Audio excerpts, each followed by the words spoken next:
Hello, everyone. A very logical day to all of you, and welcome to the first Vidya India Open Mock for CLAT 2026. And what we are going to discuss here is logical reasoning section of this particular mock test. That will also be containing 24 questions, as we got in the CLAT 2025 actual CLAT में 2025 में इतने ही मिले थे 24 questions से. Let's see इस बार कितने आते हैं. But then this test contains 24 questions spread over 5 passages this time, and you can see the genres are a little different. Geopolitical है, एक book review है, autobiography of a non-plant उससे लिखा है, एनालिटिकल रीजनिंग और सीटिंग अरेंजमेंट वाला question होंगे, education and labour market और एक यूके रॉयल फैमिली पर है. ठीक है, क्वेश्चन चेंज है, 5 questions, 4 questions, 6 questions, so you get a hint of like solving different genres and different number of set of questions also. So logical reasoning analysis ये actually हमारा VMTC 2628 है. Open mock first है. So this is the first passage now. Let's quickly go through the reading of the passage and how to read. You need to understand that also कि अगर lengthy passages होते हैं तो भी कैसे पढ़ना है. ठीक है, short passages होते हैं तो आप आसानी से पढ़ लेते हो, but then how to interpret. तो हमें फोकस इस पे करना होता है कि reading plus understanding plus interpretation and then analysing also. Then we are able to get all the questions correct. ये accurate हो सकते हैं. ठीक है, क्योंकि इसका लेवल मॉडरेट है. मॉडरेट कुछ ट्रिकी क्वेश्चंस है, डेफिनेटली वो तो चाहिए सी, तो कुछ इजी भी है, तो मिक्स बैग है. ठीक है, चेक करते हैं. चलो, graphic images, distressing footage, blurred out posts that only clicking a consent button will reveal. For a year and a half now, disclaimers have hung over what the world sees from Gaza. Sometimes the scenes stop me in my tracks as they are suddenly recalled like a nightmare, forgotten, but then vividly remembered. Stop me in my track का मतलब एकदम से मैं रुक जाता हूँ. क्यों? क्योंकि कुछ याद आ जाता है जो कि नाइटमेयर था. एक डरावना सपना होता है nightmare. And then vividly remembered is like very clearly remembered. ठीक है, मतलब एक बिल्कुल उसकी डिटेल्स याद आ जाती हैं, वो उसे विविड कहते हैं. Except without the relief that it was all a dream. Last week, I watched footage that showed what appeared to be the shattered, deadless corpse of a baby. I have seen shredded body parts collected in plastic bags, heard the screams of the dying and the silence of the dead, as cameras capture them piled together, some in entire families. ये जो पूरे scenes थे, ये this was something that he was like not dreaming actually, but he recalled. क्यों? क्योंकि उसे ये सारी चीजें देखी थी. तो उसे एक नाइटमेयर जैसे डरावने सपने जैसे दिखने लगी वो, लेकिन वो सपना था नहीं, वो एक हकीकत थी. So this is the horror that he was seeing. So Israel's assault on Gaza defies enurement, मतलब आप उसको कोई भी माफी नहीं दे सकते हो. You can't ignore it, you can't just like let it be. ठीक है, you can't stay immune to it. आप इन्योर यानी इम्यून रहना, वो नहीं हो सकता. मतलब कुछ ना कुछ तो टच होगा ही सही ना आपका. इजराइल असॉल्ट इस तरीके से अगर बेरहमी से मारेंगे तो देन यू आर लाइक शेकन. ठीक है, as time goes by, even as the threshold for what is seen as intolerable increases, the graphic and varied forms of killing continue to scale the hurdle of numbness. Right? Numbness मतलब एकदम से सुन्न हो जाना. तो आप उसको देखकर मतलब this is what is that you are affected by this horror. ठीक है, तो यहाँ पर उसने कहा था कि ये सारी पोस्ट्स हैं, और पहले ही उसने कहा था ये images, putting, footage, all this is distressing, like harming. ठीक है, कैप्चरिंग, ये रहा आपके पास हॉरर, कैप्चर्ड, और ये रहा आपका affect. Now, all the while, politics does one or two things. Either it smooths over this historic calamity, resorting to the bland language of encouragements to return to the negotiating table, as if it were all some regrettable falling out that could be resolved if only heads cooled a little or the calamity is reversed. ध्यान से समझेंगे अगर हम ये sentence, ये सब चल रहा था, साथ साथ में, ऑल द वाइल का मतलब होता है साइमल्टेनियस जो चलता है, तब हम वाइल यूज करते हैं. Understand this that the interpretation of the passage would be better if you understand the basics of the language. तो आपका इंटरप्रिटेशन बिल्कुल सही हो जाता है, एक्यूरेट इंसाइसिव हो जाता है. ठीक है. तो ऑल द वाइल मतलब यहाँ तक तो ये सब चल रहा था हॉरर में. And this politics does one of the two thing. अब पॉलिटिक्स क्या करती है? तो यहाँ सब तो ये टॉर्चर चल रहा है, पॉलिटिक्स क्या करेगी? Either it smooths over this historic calamity. Smooths over यानी ठीक है, आयरन ओवर कैसे हो जाता है, उसे सही कर दो, सीधा कर दो, कुछ भी नहीं होगा. उसे resorting to the bland language. उसकी लैंग्वेज कैसे की ब्लैंड. ब्लैंड का मतलब होता है लाइक इंसिपिड, टेस्टलेस. ठीक है, वो होता है ब्लैंड. तो उसकी लैंग्वेज में भी कोई वो नहीं थी, जान भी नहीं थी. ठीक है. तो बोलेंगे क्या कि आ जाओ वापस नेगोशिएटिंग टेबल पर. Table stands for discussion. तो if you they are bringing both the parties to the table, that means okay fine, we'll sit and discuss.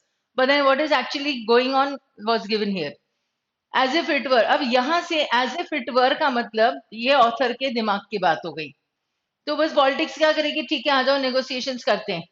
जैसे कि some regrettable falling out that could be resolve. मतलब regrettable, यहाँ यार हम दोनों फालतू में ही झगड़ा कर रहे हैं, चलो अब रिग्रेट हो रहा है. तो इसे फॉलिंग आउट यानी झगड़ा करके अलग हो जाना. तो कोई ऐसा झगड़ा है क्या ये? No. The intensity is seen from these images, right? So it is not a normal thing that okay you fall out and then you sit and patch or reconcile. वो नहीं होगा. या कलामिटी रिवर्स हो जाएगी, यही कर लेंगे. मतलब जैसे उन्होंने किया वैसे हम भी कर लें. Now calling for it to stop rather than being the most natural of human instincts is now an impulse that in some countries meets the bar of arrest or removal. तो ये जो चल रहा है उसे स्टॉप भी तो करना पड़ेगा. Now, this narrative renders the people of Gaza so ever present on our screens and timelines in the daily massacre distant and remote. तो लोग कैसे हैं? डेली मैसेकर चल रहा है. People of Gaza distant and remote. Gaza has been deported to another dimension in which no rules apply. Geographically, it has been sealed off and wrenched away. Wrenched away यानी खींची गई वापस दूर from the अर्थ. अर्थ से हटाई गया उसको. Gaza में इस तरीके की कंडीशंस चल रही है. Foreign journalists and politicians are not allowed in. Local journalists are killed. Foreign aid is blocked. Local relief workers are murdered. International courts and human rights organizations speak with one voice about the criminality what is occurring, but they are summarily ignored or attacked by the Israel's sponsors. ठीक है, ये जो organisation है, institution है, ये सब बोल तो रहे हैं. अब इस पैराग्राफ में क्या दिया है उन्होंने, गाजा के सिचुएशन के बारे में बताया है. ठीक है, कि वहां पे हालत कैसी है. और फिर उसके अगेंस्ट अगर कोई कुछ बोलता भी है तो देन दे आर इग्नोर्ड और दे आर अटैक्ड. क्योंकि जर्नलिस्ट को आने भी नहीं देते तो बोलने भी नहीं देंगे. तो they are attacked by Israel sponsors, जो इजराइल को बैक कर रहे हैं या सपोर्ट कर रहे हैं. एंड स्टिल मतलब ये सब तो उनके साथ हो ही रहा है. जो कुछ आवाज उठाते हैं तो उनको मार दिया जाता है. This is what is understood, right? Now, still, despite efforts to block outsiders and silence those inside, evidence of the illegality and disproportionality of Israel's campaign in Gaza continues to mount. ये बढ़ता ही जा रहा है. Last month, the Israel Defense Forces killed again example, buried them along with their vehicles. Footage recovered from a mobile phone shows that Israel's claim that the team's activities were suspicious was false. Israel claimed the team's activities were suspicious were false. The worker who filmed the video was found with a bullet to the head. Before he died, he asked his mother for forgiveness for his death, for the fact that he chose such a dangerous occupation. So that means recording or journalism was a dangerous occupation here. How many such crimes committed and buried under cover of Gaza's darkness without footage to contradict Israel's claims have taken place? मतलब यहाँ पे उन्होंने Gaza में क्या क्या हो रहा है उसका हॉरर दिया. People are going to get affected. They can't stay numb. That is it. Here, what we are talking about is the politics, what it is going to do. And then we talk about the situation of Gaza, what actually is happening. They are being like locked away. And here, the situation when they say that Israel sponsors के बाद Israel उन सारी चीजों को गलत साबित करने की कोशिश कर रही है, but then there are images that are coming out which proves otherwise, right? Now if you have understood the passage where what is placed, उसे ध्यान से समझ लो और फिर क्वेश्चंस पे जाओ, तो it will be easy for you to come to the right answer, right?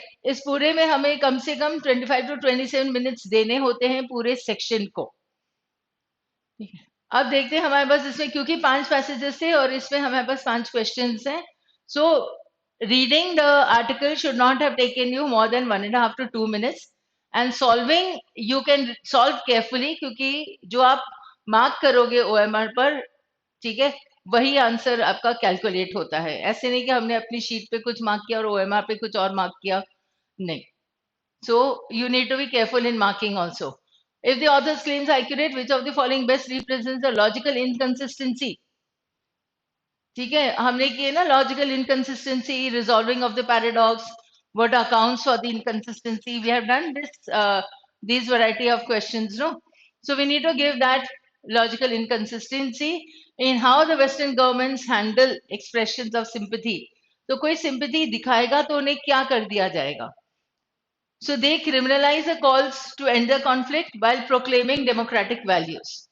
ठीक है, एंड द कॉन्फ्लिक्ट वाला जो कॉल करता है, जो भी जर्नलिस्ट हो या इंस्टीट्यूशन हो, उसे क्रिमिनलाइज कर लेते हैं, मतलब उन्हें मारवाट देंगे, ठीक है, और फिर डेमोक्रेटिक प्रोसेस की बात करते हैं, तो this becomes a logical inconsistency which we got in the first and the second paragraph के कनेक्शन में, ठीक है।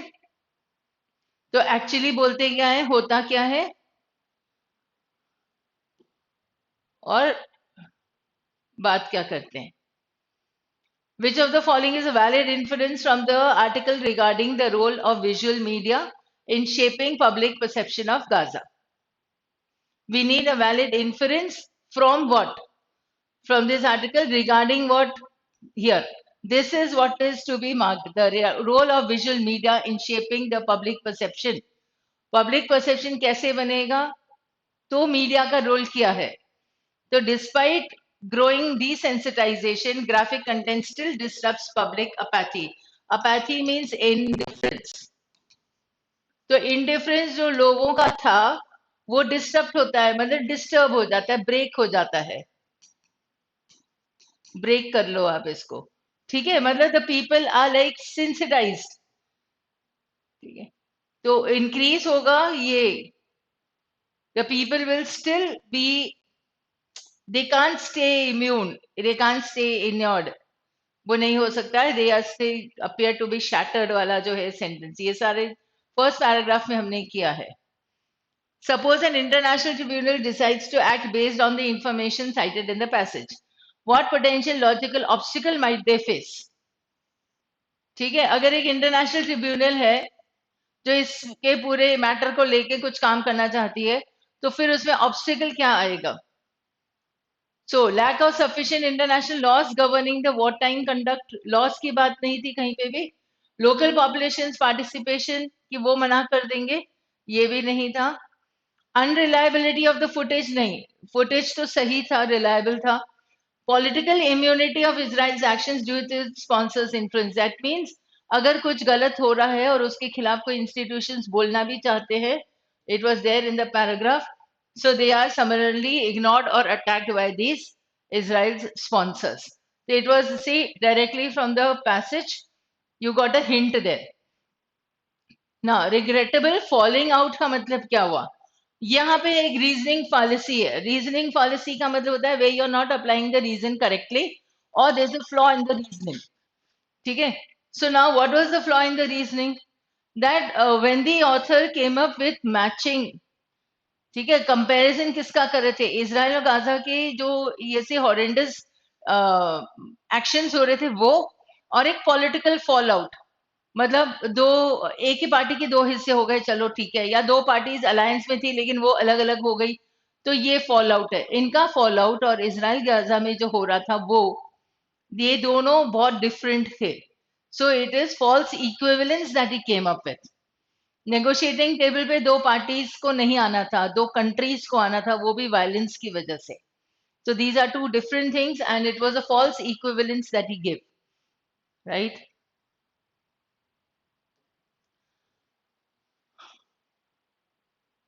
ये हमारे पास आंसर है सेकंड पैराग्राफ में. So you see how you get your answers. From what reason can be derive from the inclusion of first hand footage and dying testimonies. अब अगर फर्स्ट हैंड फुटेज भी मिला है, डाइंग टेस्टिमनीज भी मिली हैं, तो उसमें से हम क्या रीजनिंग डिराइव कर सकते हैं, मतलब infer logically. Are they less credible than official reports? Less credible तो नहीं होंगे, फर्स्ट हैंड अकाउंट्स हैं तो क्रेडिबल होंगे. Evidence from victims contradicts official narratives and reveals truth. ठीक है, तो ऑफिशियल नैरेटिव से बोलते हैं ऐसा कुछ हुआ नहीं है, लेकिन जो विक्टिम्स बोलते हैं, फर्स्ट हैंड फुटेज होता है, वो रियलिटी बता देते हैं कि उनके साथ क्या क्या हुआ है, कैसे कैसे हुआ है. ठीक है, तो these two are differing. This is what we can infer, that the evidence from the victims contradicts the official narratives and reveals the truth. So we had 5 questions here, and I think out of these 5, at least 4 you could have got correct. Okay, I'll write it here. 4 on 5 at least होगा. और ये easy होता अगर तुमने editorials और तुमने newspaper अच्छे से पढ़ा होता. So these are articles from the newspaper only. Coming to the second one now. So Harvest of Trust. The name of the winning entry was intriguing. The state screen showed an intricately detailed organic tapestry. Young artist who won this year's SEMA award, Supriyo Manna, described his work in a few succinct words. Okay. Succinct means brief. He had extracted strands from a local weed in South India to weave his extraordinary creation. Manna recalled how in 2019, when he joined the Karnataka Chitrakala Parishad as a guest faculty, the institution was developing its site. The campus was being extended over a tract of the Turahali forest on the outskirts of Bengaluru. This transformation was particularly fascinating to the former student of Visva Bharati. His alma mater, मतलब जहाँ से वो पढ़े हुए थे, वो होता है alma mater का meaning, had also been built on extensive terra culture undertaken by Rabindranath Tagore in order to create a biodiverse ecosystem on the rocky and barrenness of Birbhum. ठीक है, biodiverse ecosystem मतलब where his school was, where his university was, that was related to or that was concerned about ecology. ठीक है, ये हम इसमें से समझ सकते हैं.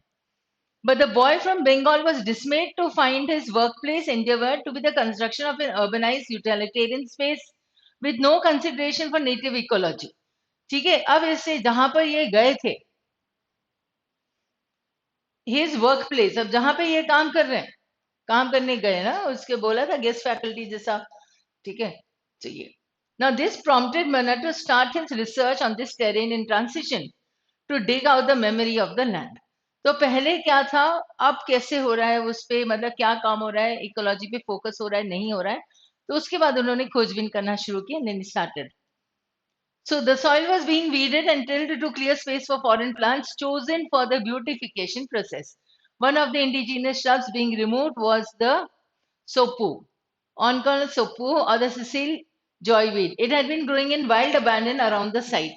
So जो यहाँ से author एक इंडिकेशन दे रहा है कि फॉरेन प्लांट्स लगाने के लिए, जो कि ब्यूटिफिकेशन प्रोसेस का हिस्सा थे, उन्होंने स्पेस को क्लियर किया. और जो वहां पे इंडिजिनस मीन्स नेटिव, जो वहां पे उगते थे, ठीक है, ऐसे वाइल्डली, उसे हटाना शुरू कर दिया.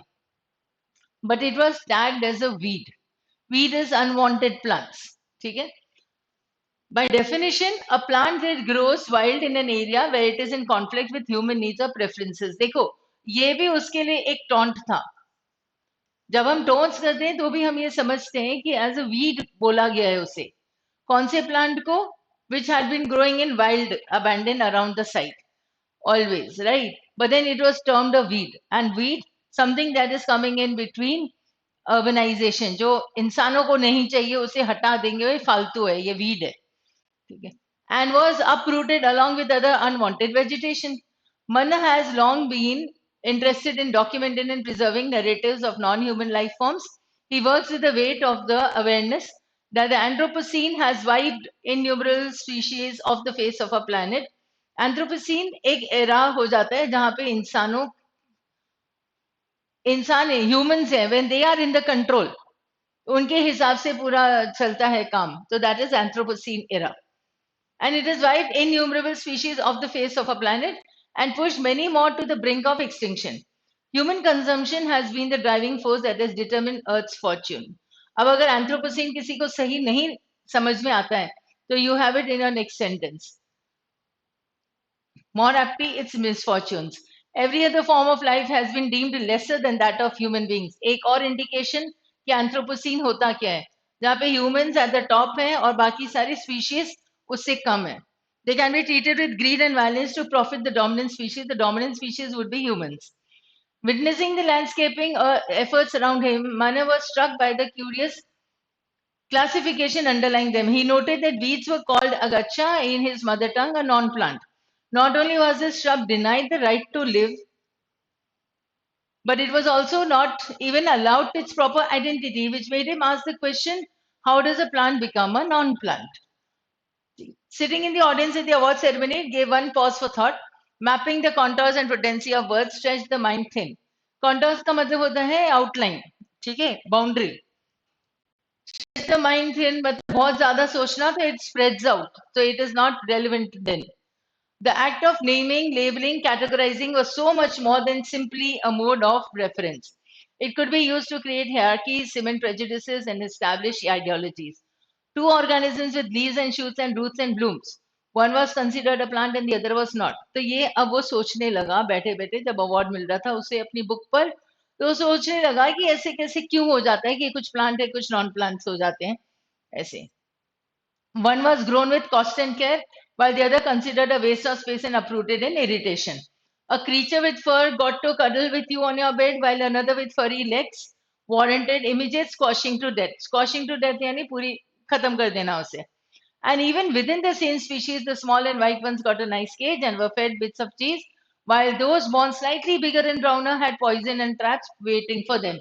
ये हो गया rats के लिए, ये हो गया cats and dogs के लिए, ठीक है, कुछ भी हो सकता है पर वो, और इसके पहले प्लांट्स के लिए. तो you need to like understand कि what is he talking about. It is all dependent on humans how they consider the plants one from the other, कैसे डिफरेंशिएट करते हैं, कैसे उनको फेवर करते हैं या क्या करते हैं. तो ये सारी चीजें वो सोच रहे हैं अपने. What made us prefer and prioritise one species over another, why are some animals pets and others intruders in other pests, and why are some flora ornamental. Landscape ornamental means decorative, तो flora यानी flower होता है, तो कई सारी चीजें decoration के लिए यूज हो जाती है और कईयों को क्या करते हैं ignominious means, ignominy is like defame करना, बैड नेम और डिफेम, ठीक है. तो they are intruders in the flower bed. तो वीड है, तो फोकस किस पे है कि कुछ चीजें प्लांट्स हैं कुछ चीजें नॉन प्लांट्स है, किसी को सहारा देके बढ़ाया जाता है, नर्चर किया जाता है, कुछ को नहीं किया जाता है, ठीक है. It was like entangled lives. You can see the source also. It is from Telegraph. Actual client हमें देता है टेलीग्राफ से देता है, गार्जियन से देता है, न्यूयॉर्क टाइम्स से उसने दिया था पिछली बार. So we need to like come up with varied reading. What cannot be inferred from the sentence, but the boy from Bengal was dismayed to find his workplace endeavored to be the construction. Focus करना हमें cannot be inferred. तो बाकी सारी चीजें paragraph या sentence फिर से समझ में आएंगी, क्या नहीं आएगा वो देखेंगे. The boy comes from a background more attuned to, मतलब फोकस किया जाता था ट्रेडिशनल एनवायरनमेंट पे. हाँ, he had a negative emotional reaction indicating disappointment. बढ़िया, ये भी हम कर सकते हैं, ये भी हम कर सकते हैं. The project takes native ecology considerations, वो नहीं था. Clearly it was the opposite of this was given in the passage, so it is an easy question. The rest of the three, perturbed is disturbed, हमने किया था, right? You will be able to understand this it from this first paragraph only. What can be logically derived from the questions mentioned in the second paragraph of the passage, जो second half है उसमें से, ठीक है. तो वो जो questions पूछ रहा है, तो it is an implicit critique of anthropocentrism, where humans are at the center.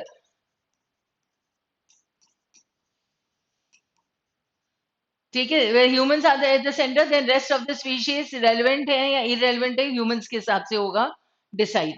ठीक है, उसे एंथ्रोपोसीन एरा कहते हैं, उसे लिखा था. और एंथ्रोपोसेंट्रिक पॉलिसीज होती हैं फिर. तो it is a critic of, critic मतलब where you are coming up with a judgment on whether this is right or wrong. Questions यहाँ से शुरू होते हैं, यहाँ पे काफी सारे आ जाते हैं. What is concluded from the sentence? Mapping the contours and the potency of words stretch the mind thin except. तो तीन चीजें कंक्लूड हो जाएंगी, एक नहीं होगी. वो देखते हैं. Engaging deeply with meanings and power of language can be mentally exhausting. तो stretch the mind thin हो सकता है सही. Act of analyzing complexities influence requires intense mental effort. Of course, potency of words stretch the mind thin, तो mental effort ज्यादा लगेगा. Understanding of the nuances of language can possibly reach the point of fatigue. Again, the same thing. Correct. In-depth understanding of the words is easy on the intellect. Wrong. So you can easily mark the answer without going back to the passage also. ठीक है? With which of the following will Manna, the author of the book, least agree to? किस बात से वो नहीं agree करेंगे? So humans as a dominant species are suffering? No, they are not suffering because of greed and violence of other species. नहीं, humans are making other species suffer. तो इस बात से तो बिल्कुल भी नहीं एग्री करेंगे. Anthropocene era has pushed the planet to the brink of extinction. Correct. Humans have been the recent driving force determining the misfortune. Yes. And one feels and carries a heavy sense of responsibility as he is aware about the impact. Yes. So he is aware and therefore he is troubled also. वो भी खुद भी तो परेशान है. ठीक है. चलो अब यहां पर भी हमारे पास 4 क्वेश्चंस थे.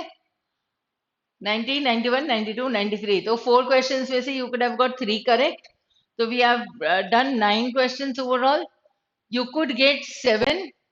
Somebody would get say 6 on 9 and somebody would get 8 on 9 अगर उनके ये वाले क्वेश्चन सारे सही होते तो.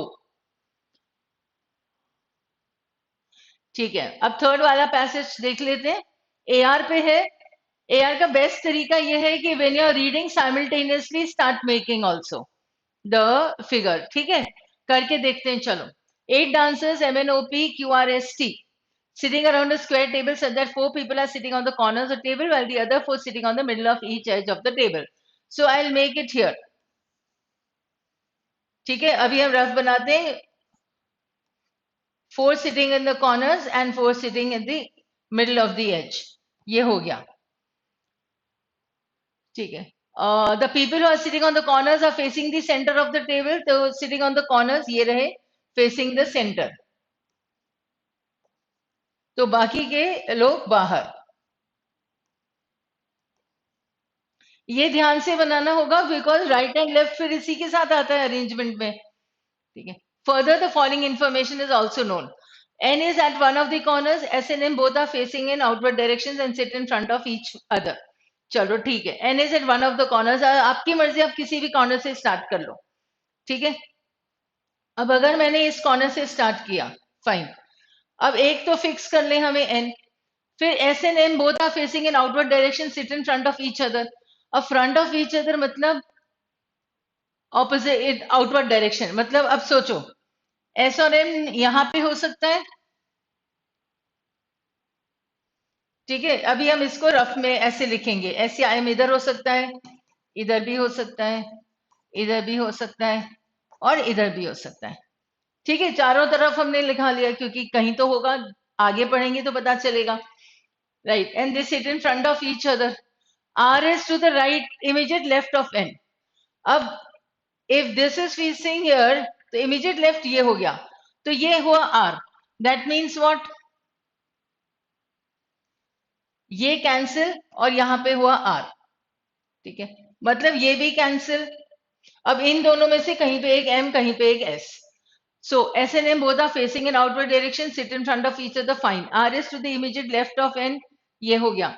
T is 2 places to the right of M. अब मुझे भी पता नहीं है कि M कहां पर है. ठीक है, या तो इधर या तो इधर. अब अगर इधर होगा, चेक करते हैं. 2 places to the right of M. If M is here, if I consider this here, तो 2 places to the right ये होगा. तो देन यहाँ ये तो R की जगह है, तो M यहाँ पे नहीं हो सकता. इसका मतलब यहाँ पे S है, यहाँ पर M है. अब 2 places to the right में आ जाएगा इधर, ये रहा T. ठीक है, इस फेसिंग आउटवर्ड, तो 1 और 2. R is to the immediate left of N हो गया, T is two places to the right of M हो गया, O and P do not face each other, P and Q do not face each other, बढ़िया. But P, O, Q are facing the center. मतलब ये तीन जगह है P, Q, O और Q की. Q is immediately right of R. ये रहा right, इसका immediate right ये रहा. तो this is Q. P is immediately left of T, ये रहा T, और इसका left ये रहा P, और ये रहा O. P is immediately left of T, O is sitting immediately left of S, ये आ गया यहां से, ये रहा left. ठीक है, तो दोनों फिट हो गए. Now you are sure that this is made. Now once this is made, then all your answers would be correct. This will hardly take you 2.5 to 3 minutes in making this and coming up with answering of the questions also. Once this is made, who is sitting third to the right of M? Check कर लो. ठीक है, ये M है, right of M 1 2 3 O, ये रहा O. If M and O interchange the positions, who is sitting immediately left of O? M और O interchange करेंगे. ठीक है, अब लेफ्ट ऑफ O में कौन है? Q, ये रहा Q. ये देखो, ये O है और ये Q है, ये रहा.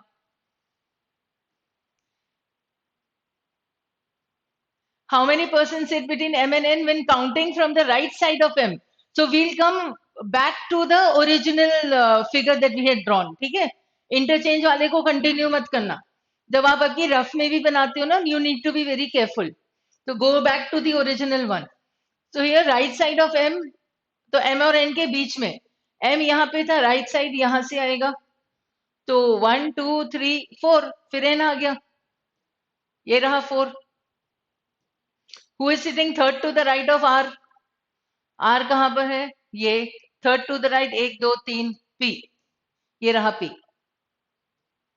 If R and T interchange the positions, who is sitting immediately right of T?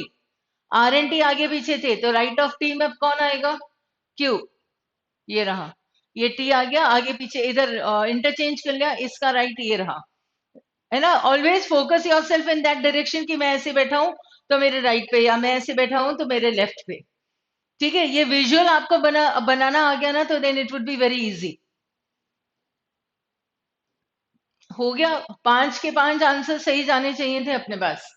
So that means how much we were either 6 on 9, so we are now on 14, and all plus 5 11. It could be 12 और it could be 13 on 14, अगर सिर्फ एक गलत हुआ है आपके किसी और पैसेज में तो. चलो, coming to the fourth passage now. It's a boomerang season again, or to put it another way, the time of year when adult children you imagined might be flying the nest come home instead to roost, a ritual that seems to happen earlier every year. ठीक है, अभी इधर school से वापस बच्चे, college से बच्चे वापस आ रहे हैं या बाहर जा रहे हैं काम पर, that is what the paragraph is about. Boomerang होता है जैसे पलट के वापस आ जाना, राइट? सो दो the university, of course all most of you will be knowing what is boomerang, आप लोग सोशल मीडिया पे भी बनाते हैं. सो दो the university year isn't formally finished yet, so many institutions are dumping written exams in favor of dissertations or online assessments, cheaper to run apparently. That third years have started cutting their losses and their food bills by heading home not long after Easter. In a worrying number of cases, they are leaving with no job to go by. ठीक है, last year है, third year में ऐसा अंदेशा हो रहा है कि कंपनीज आ नहीं रही है, प्लेसमेंट्स हो नहीं रही है, तो अब एग्जाम्स देने के बजाय डिसर्टेशंस या प्रोजेक्ट्स बना के मेल कर दो. That would be N easier thing, and for the children also, for the schools also, तो खर्चा थोड़ा सा कम हो जाएगा. बट प्रॉब्लम क्या है? Young people in line for good degrees from good result group universities who have for years obediently jumped through every hoop provided are working in bars, going traveling, or despondently applying to companies that they know use AI not only to sift their CVs but sometimes to conduct first interviews. ठीक है, अब देखो, ये है young people जो पढ़े, college से निकल रहे हैं, उनको प्रॉब्लम ना, understand what they are going through, right? They are like applying to such companies, एक तो प्लेसमेंट्स मिले नहीं तो घर जा रहे हैं वापस. Now they are applying to such companies which are actually using AI. अब एआई में अब पर्सन टू पर्सन इंटरेक्शन जो इंटरव्यू में होना चाहिए वो एआई नहीं कर सकता है.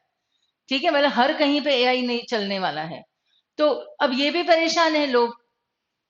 फर्स्ट इंटरव्यूज भी एआई करेगी, सीवीज कौन चेक करेगा, एआई चेक करेगी, सिफ्ट करेगी, मतलब फिल्टर करेगी. Imagine sitting alone in front of a webcam trying to land your first proper job and being evacuated by a bot with whom you can't even shake hands, let alone kindle memories of how hard it was getting a foot in the door when they were young. Getting a foot in the door का मतलब होता है कि किसी भी काम में आप थोड़ी सी अपने लिए जगह बना देना.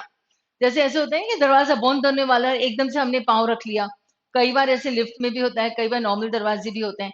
तो by getting a foot in the door means you are trying to keep a place और make a place for yourself, right? And it is not an easy task.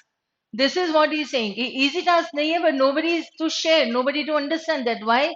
Because their applications are being sifted and used by the AI, and then they are rejected by AI also. So author is trying to establish the problem that these young people are going through when they were young. Now rejection is tough enough when it comes with an encouraging letter about how you were just pipped to the post, never mind being found wanting by an algorithm. ठीक है, rejection भी होगा और वो भी किसने कहा है कि एल्गोरिथम मतलब अगेन एआई कि उसकी वजह से या उसके हिसाब से आप रिजेक्टेड हो. Meanwhile, LinkedIn, and yes, students have all been on LinkedIn for years, only feeds the gnawing fear that other people seemingly have their futures much more sorted. Just as Instagram used to feed their teenage anxieties about who was going to all the parties, you can covertly stalk whoever did get that grad scheme position and beat yourself up by wondering what they've got that you evidently haven't. ठीक है, अब ये देखो असर है, effect है social media का. LinkedIn पे आपने अप्लाई भी कर लिया या आपने अपना प्रोफाइल क्रिएट कर दिया, पर आप दूसरों का प्रोफाइल चेक करते हो, फॉलो करते हो, किसको कहाँ जॉब मिल रही है, कौन कहाँ गया, ये सब होते हैं. And then you start like cursing yourself कि अरे मैं क्यों नहीं कर सका ये, right? Same thing with the Insta also, that you look at people, okay ये उधर जा रहा है, ये उधर जा रहा है, मतलब आधा टाइम तो वो भी फेक करते हैं, right? But let alone that thing. Let us see what the passage says. So this is like you beat yourself up, फिर खुद को ही दोष देते हो कि यार मैं क्यों नहीं कर सकता, उनमें ऐसा क्या है जो वो करते हैं मैं नहीं कर सकता हूँ. Last year's Institute of Student Employers Recruitment Survey recorded a ratio of 140 applications for every graduate job. Whatever the point was has been established up till here that young people are finding it a problem to get that job. AI is being used now. दो बातें हो गई हैं. अब यहाँ पे उन्होंने दिया है data, that is reasoning. Part of the reason for the deluge of applicants, deluge मैंने कई क्लासेस में रिसेंटली भी किया है, कई बार भी किया है. Deluge is a flood, right? बहुत ज्यादा चीजें एक साथ आ जाना, वो डेल्यूज हो जाएगा इस केस में. So the deluge of applicants, जहाँ पे एवरी जॉब के लिए 140 एप्लीकेशंस है. It is perhaps because kids who suspect their forms won't be read by humans anyway are using ChatGPT to fill in and fire them off en masse to the point where AI is in effect talking to AI.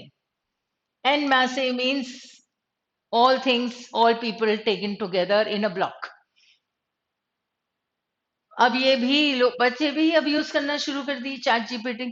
तो भाई वहां पे अगर interview chat GPT ले रहा है, AI ले रहा है, तो हम भी एआई यूज करके अपना एप्लीकेशन सेंड कर देते हैं. तो एआई टू एआई बात करेंगे, हम क्या करेंगे? That's not making recruitment more efficient but the opposite. ये ऑथर का कहना कि ये जो प्रोसेस चल रहा है इससे प्रॉब्लम हो रही है ना, ज्यादा प्रॉब्लम सॉल्व तो नहीं हो रही है. The things are not getting efficient but they are getting opposite, leaving employers swarmed with poorly targeted CVs and job seekers unsurprisingly resentful. This is the effect. Hunger Games may well be tougher this year, with the labor market slowing down and national insurance rises and trade war fueled uncertainty. ठीक है, this is Hunger Games may well be tougher. मतलब अब problem यहाँ पर बढ़ने वाली है, problem is on the rise. तो पहले ही प्रॉब्लम थी, अब और बढ़ने वाली है.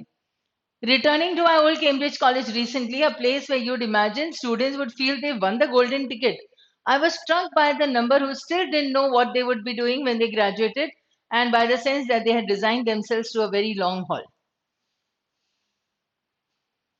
उम्मीद ही छोड़ दी थी उन लोगों ने। वापस गए कैम्ब्रिज, ऑथर जब गए तो उन्होंने सोचा कि चलो कैम्ब्रिज यूनिवर्सिटी यार बहुत बड़ी बात होती है, ऐसा इतना एंथुसियाज्म, इतनी एनर्जी होगी बच्चों में वहां पर, लेकिन वो भी नहीं थे। बोले पता नहीं, they are not even like thinking about कि क्या ही करेंगे आगे। तो ऑथर ये सब देख के परेशान। Now, if it's tough for them, it's invariably worse for others. Student Reddit threads hum with angry, despairing stories about firing off hundreds of applications and trekking to endless assessment centers, all to no avail, interspersed with frequent advice to move abroad because Britain's finished. Intersperse ने बीच बीच में advice आता है कि यार London में, Britain में कुछ रखा नहीं है, बाहर चले जाओ, यानी फॉरेन वर्ल्ड में। अरे यहाँ के लोग भी फॉरेन जाते हैं, ब्रिटेन जाते हैं, यूके जाते हैं, यूएस है, कनाडा है, ऑस्ट्रेलिया है, काम यहाँ पे बोल रहे हैं ब्रिटेन में कोई काम नहीं है, नहीं मिल रहा है, बाहर जाओ। Is the betrayal that hurts. अब आ जाती है ऑथर की पॉइंट वापस से। तो why am I marking this a few sentences or half sentences? Because this is how, when you are understanding the author's mind, then you can get some sentence that comes directly from the horse's mouth. फिर हम समझ सकते हैं कि अरे हाँ, ये है जो ऑथर के दिल की बात है, that is going to lead us to the argument. So now it is a betrayal that hurts. आखिर किसने किसको धोखा दिया? We drilled into them that if they worked hard at school and made it into university, then the world could be their oyster. But our stagnant economy just hasn't generated enough graduate level jobs to match, especially outside London, where we have simultaneously managed to ensure most of them can't actually afford to live. ठीक है, तो ये चीजें ना उनकी drill की जाती है दिमाग में बचपन से कि देखो आप पढ़ोगे, बढ़िया पढ़ोगे, अच्छा पढ़ोगे, अच्छे मार्क्स आएंगे तो यूनिवर्सिटी जाओगे, यूनिवर्सिटी जाएंगे तो नाउ तो दुनिया ही बन गई आपकी ना, बिल्कुल बदल जाएगी। तो now the world would be your oyster, मतलब you will become a pearl. But then this is not so, why? Because the economy become stagnant, not generating enough graduate level jobs. वो तो ग्रेजुएशन करके university से आ जाएंगे बाहर, लेकिन क्या उनके लिए जॉब्स तैयार हैं? नहीं। Now that translates into a glut of applications. अगर हमने अभी एक वर्ड किया था डेल्यूज, अब ये है ग्लट। ग्लट का मतलब होता है बहुत ज्यादा चीज एक साथ हो जाना, कई बार मिल्क ग्लट होता है, ठीक है। तो मिल्क ग्लट यानी प्रोडक्शन बहुत ज्यादा हो गया मिल्क का, तो now what to do about it. So in this case जहां पे प्रोडक्शन कोई भी क्रॉप बहुत ज्यादा हो जाता है, तो दैट बिकम्स अ ग्लट, ठीक है। तो यहाँ पे एप्लीकेशन ज्यादा हो गई, it winnowed down to manageable levels by employers continuously raising the bar.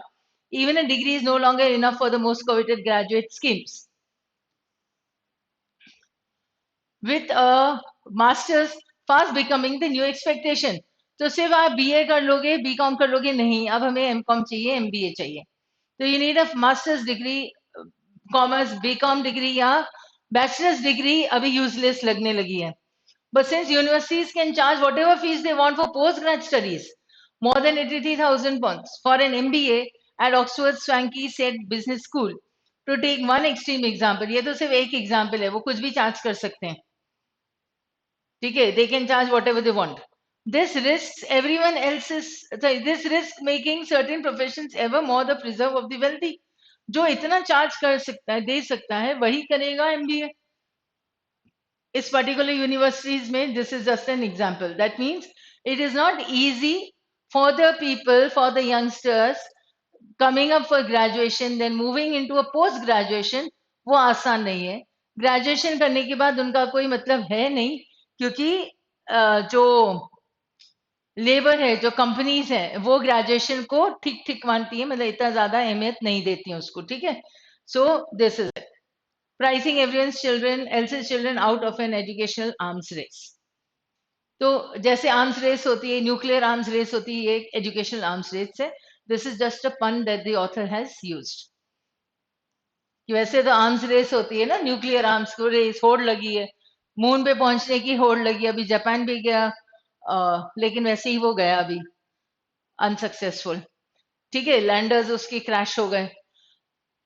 Reading मतलब ये रेस होती है, सबकी होड़ लगी हुई है, यहाँ पे भी होड़ लगी है। So now the passage was a lengthy one, but not difficult to understand if you had read it carefully. The once you read it carefully, you'll be able to answer all the questions accurately. Now, what can be inferred? Government is actively trying to reduce postgraduate education cost. कहीं से भी नहीं पढ़ा था, हमने अभी पढ़ा था कि कहीं से भी कुछ भी कितना भी चार्ज कर सकते हैं वो. Mismatch between educational outcomes and employment opportunities. ये एक mismatch है. This is what we can infer.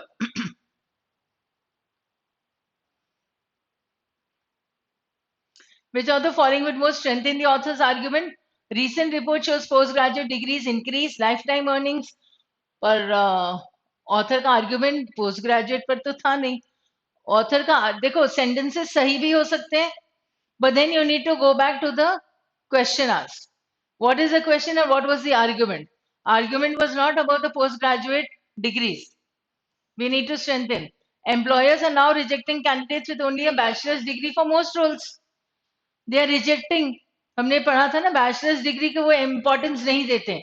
तो उसी आर्गुमेंट को अब और स्ट्रेंथन कैसे करेंगे कि जब बैचलर्स डिग्री देख के उसको एआई रिजेक्ट कर देता है कि अब तो ये तो चाहिए ही नहीं बिल्कुल, even if the person has more potential, but he will not be selected. Why rejection होगा? Why? Because only a bachelor's degree.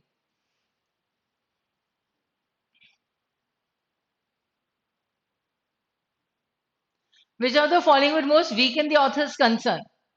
The employers report that most graduates lack the necessary.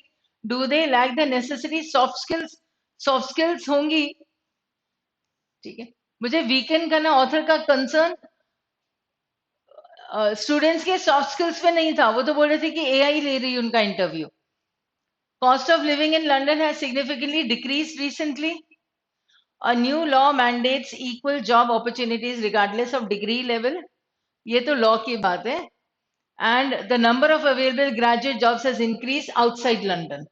ठीक है. आउटसाइड कंसर्न देखो, अब तुम्हें लगेगा ये law भी तो सही बोल रहा है, ऐसा हो जाएगा तो, पर the point was the argument और the conclusion was not about the law being made और not made. So even if the sentences seem to be like strengthening or weakening the author's point, लेकिन हमें author का conclusion भी तो देखना है ना. अब अगर ये बन जाता, ये अगर होता, ठीक है, तो आप सोचो ऑथर का कंक्लूजन क्या होता या ऑथर का आर्गुमेंट क्या था कि एआई के हिसाब से यूज नहीं होना चाहिए, though he mention that it was being used, but his opinion was against it. Right. Secondly, bachelor's degree should be used and not thrown away. Right. Bachelor's degree के साथ भी हमें जॉब्स मिल जाने चाहिए, ये ऑथर का मानना था. क्योंकि उसने क्या कहा कि परेशान हो रहे हैं बच्चे, बैचलर्स डिग्री भी आजकल काम की नहीं है. तो सोचो ऑथर का व्यू पॉइंट क्या है. ये कि बैचलर्स डिग्री काम की नहीं है, नहीं, ये तो हो रहा है, वो ये बता रहा है, दैट इज इंफॉर्मेटिव. ऑथर का ओपिनियन है कि बैचलर्स डिग्री पर भी जॉब मिलनी चाहिए. आप उनसे मिलो तो सही, इंटरव्यू तो लो अच्छे से. तो जो हिडन उसके है ना पॉइंटर्स ऑथर की, हमें वो समझना है. therefore I did this article in detail. You need to understand the author's thought process, not only what he is giving. ठीक है. सो अगर ये job opportunities regardless of degree होता तो देन, और लॉ भी बन गया तो ऑथर की पॉइंट तो स्ट्रेंथन हो जाती. फिर क्या यही तो चाहता था author? Isn't it? So available jobs is increase नहीं है. उसने क्या कहा था कि जॉब्स तो है ही नहीं यहाँ पर. It hasn't generated enough graduate level jobs. So this goes against the author's point and hence the answer. Based on the author's argument, which of the following statements would the author most likely agree with? किससे agree करेंगे वो? Reliance on postgraduate degrees as filters is a symptom of deeper systemic inefficiency. अगर आप सिर्फ post graduate degree पे rely करोगे कि ठीक है पोस्ट ग्रेजुएशन किया है तो आपको कंसिडर किया जाएगा, so the author would agree to this, that yes, this is an inefficiency in the system. ठीक है, ये ऑथर मानेगा. ये जस्टिफाइड वो कभी नहीं मानेगा कि राइजिंग कॉस्ट जस्टिफाइड है. परस्यूवर्ड अब्रॉड भी वो नहीं मानेगा. क्यों? क्योंकि बाहर भी इतनी खासी कोई जॉब्स है नहीं. And saturation of the graduate jobs is primarily due to over production. कि यार ग्रेजुएट जॉब मार्केट अब सैचुरेट हो गया है. नहीं, वो ये नहीं मानेगा कि सैचुरेट हुआ, वो ये है कि आप सिलेक्ट नहीं कर रहे हो सही तरीके से, ना आप जॉब्स को जनरेट कर रहे हो. सो ए बिकम्स योर आंसर है. Which of the following claims would the author most likely disagree with as based on the passage? So universities should be allowed to charge whatever they want for postgraduate as students are free to choose. Will the author agree to this? है ना, उसने तो ऐसे ही गुस्सा दिखा था ना कि यार ये क्या सिस्टम चल रहा है, कि कौन होगा फिर, कौन जाएगा पोस्ट ग्रेजुएशन के लिए जो इतना पैसा जमा कर सकता है, जो इतना पैसा अफोर्ड कर सकता है देना. So the author would not agree that yes, the university should be allowed. A sentence पढ़ के ही mark करो, mark and move ahead. Because you need to focus on the time taken also. Because if this passage took a long time to read, you have like 6 questions on it also. तो author का दिमाग पूरा समझेंगे तो answers भी सही जाएंगे. Which of the following ways identifies a potential flaw? अब कहाँ गलती है उसकी रीजनिंग में? He overlooks, किस चीज पे उसने फोकस नहीं किया है? Whether the increased demand for post graduation qualifications is driven by employer needs or labor market saturation. वो नहीं करा. हो सकता है कि उन्होंने कहा था एम्प्लॉयज को, एम्प्लॉयर्स को पोस्ट ग्रेजुएशन वाली जॉब्स ही चाहिए, मतलब people who have done post graduation यही चाहिए, तो वो फिल्टर कर देते हैं, सीवीज अपने फिल्टर हो जाती हैं उधर से, एआई से. या लेबर मार्केट ओवर सैचुरेट हो गया है तो अब पोस्ट ग्रेजुएशन पे जाना है. ठीक है, ये डिसाइड ही नहीं किया. तो what he saying is only about the companies that they are hiring post graduation only. तो यहाँ पे उसने थोड़ी सी गड़बड़ की है कि इसको भी थोड़ी सी और क्लैरिटी आनी चाहिए थी, and then you can come up with a conclusion that what the employers are doing. He assumed that all graduates who failed to secure jobs have done everything possible to succeed. ठीक है. Argument is weakened by the lack of statistical data supporting the claim about economic stagnation. इसने सिर्फ एक point रखी थी कि economic stagnation हो रहा है क्योंकि जनरेशन ऑफ जॉब्स भी नहीं है. आप बोलते हो नहीं हम कैसे माने, हमारे पास डेटा तो तुमने दिया नहीं है. तो ये रीजनिंग का फ्लॉ नहीं है. ठीक है, the reasoning has to be corroborated by the data, fine, but if he has not given the data doesn't mean that the reasoning is incorrect. So this will not be the flaw. Author fails to consider that students may willingly choose expensive postgraduate for prestige or specialization. यही तो उसने बोला था कि लोग तो अपनी मर्जी से ही करेंगे, पर इतना ज्यादा पैसा, तो it was not even in the reasoning. It was about the fees charged by those universities and that was subjective. जिसको जितनी चार्ज करनी है अपनी मर्जी, और फिर करेगा कौन वो कोर्सेज जिसके पास पैसा होगा. तो यहाँ पे ऐसा नहीं है कि how the children are choosing it, right? The point was why the children are choosing. This was not the case only. So though these sentences seem to be correct, आपको लगेगा हाँ ये भी तो है, ये भी है, ये भी हाँ सही है. कंफ्यूज होने के बजाय please go back to the question clearly. His reasoning, author's reasoning, to understand the reasoning, the explanation, the pointers, the corroborating supporting ideas that he had given, इस पे फोकस करो कि आखिर ऑथर के दिमाग में क्या था. तो उसके दिमाग में एजुकेशन सिस्टम वाली बात है कि देखो हम ये बढ़ाते हैं, बोलते हैं कि चलो तुम डिग्रीज हासिल करो, जॉब्स बढ़िया मिल जाएंगे, पर यहाँ पे डिग्रीज हासिल करने पे जॉब्स नहीं मिल रही है. तो ग्रेजुएशन करने के बाद भी नहीं मिल रही है. क्यों? क्योंकि जनरेशन नहीं हो रही है जॉब्स की. अब मर्जी एआई का यूज कर रहे हैं वो, तो सिर्फ हमें ग्रेजुएशन नहीं चाहिए, अब हमें पोस्ट ग्रेजुएशन वाली चाहिए. तो फिर ग्रेजुएशन वाले बच्चे क्या करेंगे? ठीक है, तो अब यहाँ पे गलती ये हो गई कि पहले चेक करो कि ऐसा नहीं कि सिर्फ पोस्ट ग्रेजुएशन क्वालिफिकेशन चाहिए हमें. तो why is it required? Well, understand the reasons for that also. That has been missed in the explanation, and therefore the reasoning flawed a little. So, now we get like, अभी तक हमने जितने भी case में I think से 4 तो सही जाने चाहिए थे, बट नाउ हमारे पास कितने 14 थे, अभी 20 हो जाएंगे. तो 20 में इफ आई टेक 4 और 3 also, it becomes 14 on 20. Somebody would get say 16 on 20 or somebody would get 15 on 20 भी हो सकता है. पॉसिबल है 17 भी मिले हो, क्योंकि बीच के 5 पूरे सही थे, 2 इसमें गलत और 2 इसके पहले वाले पैसेजेस में गलत, 2 से 3 4, तो ये भी पॉसिबिलिटी है 14 15 16. Coming to the last, it's a short one, right?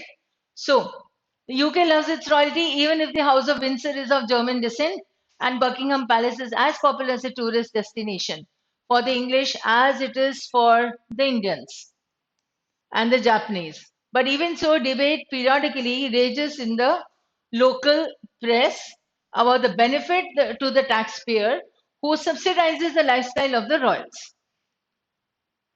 Benefit to the taxpayer, क्योंकि taxpayer से ही royal life चलती है. Now in the development unprecedented in our times. Unprecedented मतलब ऐसे कभी पहले हुआ नहीं है, वो unprecedented होता है, ठीक है? So Prince Harry and Meghan Markle have announced their decision to step back from their duties as senior royals, and in a move that must be deeply unsettling. ये डैश और डैश के बीच में जो दिया है ना, ये है in a move, मतलब what we talk about is the preceding idea, and the preceding idea was that they're stepping back. So this would be deeply unsettling to the royal family. Unsettling मतलब परेशान होना. तो इन्होंने सोचा कि चलो हम अपनी ड्यूटीज जो है रॉयल फैमिली की ड्यूटीज होती हैं, हम उससे बाहर आ जाएंगे, ठीक है? तो ये पूरी रॉयल फैमिली को सही नहीं लगा होगा, परेशान हो गए होंगे वो, to spend time away from the UK and to make a living like plumbers, like accountants, like artists in garrets, like that, well, almost. बोले अभी वो बहुत हो गए, थक गए हम राजा वाजा बन के, प्रिंस बन के या शाही जिंदगी जी के, ये लोग थक गए. बोला अब हम we are going to leave this, we are going to renounce all this. अब हम जिंदगी जिएंगे आराम से. कैसे? एक प्लम्बर के जैसे, अकाउंटेंट के जैसे, या आर्टिस्ट इन गैरेज, मतलब है आम लोगों की जिंदगी जिएंगे, ठीक है? ये उनका कहना. They are obviously uncomfortable with the deeply formal structured nature of life as a royal. ये ऑथर ने बोल दिया कि why, obviously, तो रीजन दे रहा है वो, ठीक है? ये फ्यूचर आगे क्या करेंगे ये.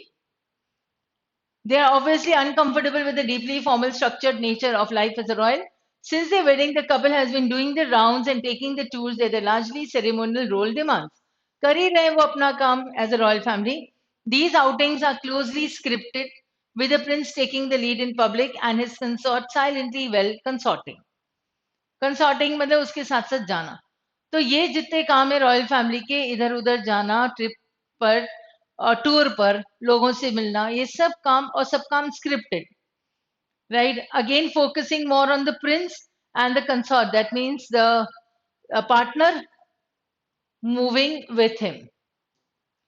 Now this division of labor would be irksome to modern sensibilities, and the constant attention of the media may remind the prince of their role in his mother's death and of a ridiculous controversy about his parentage. तो ये problems अगर media में रहते हैं तो फिर ये सारी बातें उनको बार बार याद भी आएंगी कि मीडिया कुछ भी कर सकती है और कुछ भी बोल भी सकती है, तो ये प्रॉब्लम्स है. But perhaps the thought of freedom from the state jacket of royalty alone is sufficient stimulus. Thought of freedom मतलब हाँ, अब हम अगर रॉयल फैमिली से हट के अलग हो जाते हैं, आम लोगों की जिंदगी जीते हैं, बढ़िया. तो ये स्टेट जैकेट ऑफ रॉयल्टी मतलब आप कुछ काम नहीं कर सकते. State jacket again is a word we have recently used in our vocab wizard quizzes also. So recall that King Vikram went out in Mufti to experience real life in Ujjain. ये example हो गया. A world deeply enmeshed in complex sensitivities and ever-growing legal and financial obligations becoming stifling even for ordinary people. तो ये दुनिया मतलब तुमको क्या लगता है आम लोगों की जिंदगी आसान है? ऑथर ये बोलता है उनको कि मतलब रॉयल फैमिली के लोग आम जिंदगी का रूप वाले का रूप लेकर लोगों के बीच जाते हैं देखने की लाइफ कैसी है. तो आसान तो है नहीं उनके लिए भी life, no. So the protocols of royalty, many of which are archaic, must tighten the cinch even harder. Significantly, the royal couple made a clean break with tradition, announcing their decision without consulting the family. तभी family को झटका लगा. Clearly, they don't intend to step back.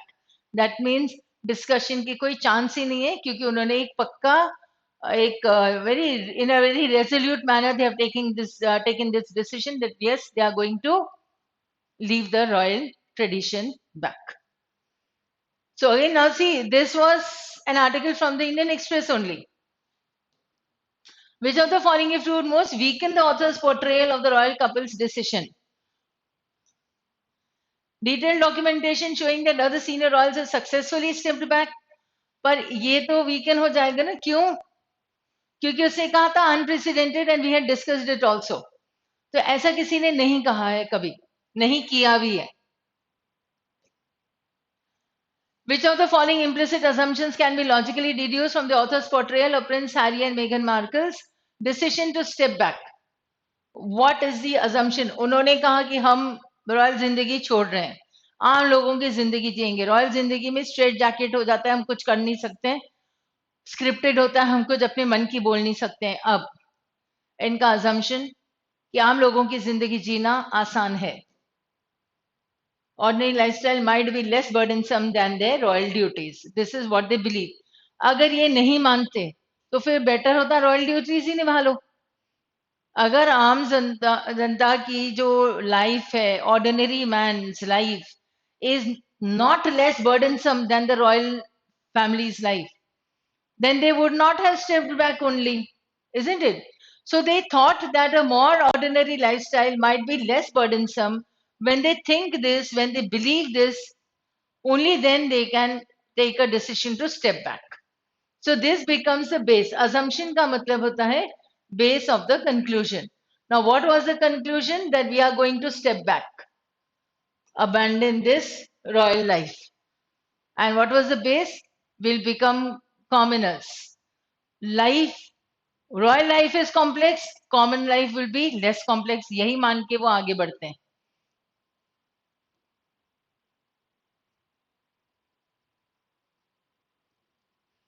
Which of the following, if true, would most strengthen the author's argument about the deep-seated impact? Impact क्यों हुआ और हमें इसको strengthen करना है? Right, something that is affecting the royal family. So reports indicating the royal family is currently reviewing and possibly revising its protocols in response to the couple's decision. Review भी कर रहे हैं और revise भी कर रहे हैं, protocols जो follow करना पड़ता है रॉयल फैमिली को. तो ये लोग तो हट गए रॉयल फैमिली से, but now what will be the impact of the decision? So they have started reviewing it कि हम देखें आखिर इतनी परेशानी इन लोगों को क्यों हुई, तो क्या है हमारे प्रोटोकॉल्स में, हमें क्या क्या करना पड़ता है जबरदस्ती, ये ठीक है. सो this is what they started reviewing and working on that. So this will be the impact we need to strengthen about the deep-seated impact of their decision. Which of the following will act as an assumption for the author's depiction? अब assumption जब author ने depict किया कि the decision was unprecedented and deeply unsettling, ठीक है, deeply unsettling to the royal family, ये author का कहना था, ठीक है. You need to give an assumption कि author ने क्या मान लिया जो फिर इसको बोला. The assumption again is something that is taken for granted.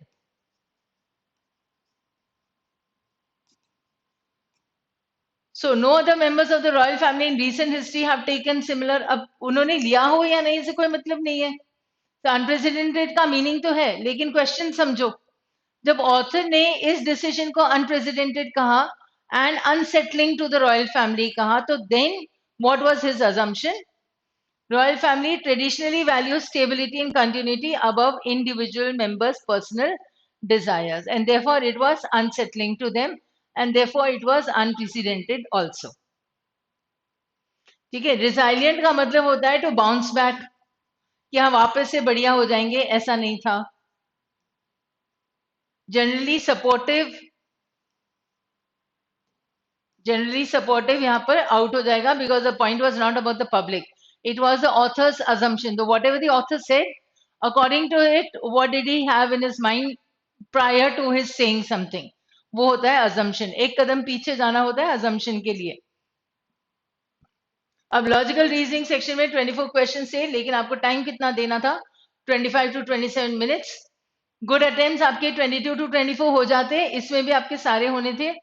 20 plus if you get, so that is good. So that means if you get 19 marks will be excellent. ठीक है. 18 प्लस करेक्ट अगर आपके सही जाते हैं, that means if you have done 24 and you get 18 correct, that means minus 1.5, it makes 16.5 marks. That will be a good score. And decent score is 16 correct, मतलब हमारे पास 14 marks बनेंगे. अब आप देखो किसी को हो सकता है 19 प्लस भी बने हैं, तो that would become very good. Excellent से भी ऊपर वेरी वेरी गुड होगा, भी स्कूल में मिलता था ना वैसा. तो अब देखते हैं कि where if you miss even a single question, you get that easy one, you get incorrect, तो 1.25 मार्क का डिफरेंस पड़ जाएगा और किसी और के मार्क्स बढ़ जाएंगे क्योंकि उसने वो सिंपल क्वेश्चन अच्छे से किया है. So you need to be careful in answering the questions. So identify, extract the main argument first and then solve the question. So थोड़ा सा incisive reading या analyzing आपका सही होना चाहिए था. Main argument का extraction आना था सही, जो कि एक majorly lengthy passage था, तो you could have given more time. The passage that had 6 questions to it. So that's all for today. जितने बने हैं बढ़िया, जितने नहीं बने हैं आप उसको प्लीज एनालाइज और अच्छे से करना, एक बार और करके देखना. And be prepared for the next test also. And till then, stay logical and stay positive always. Thank you.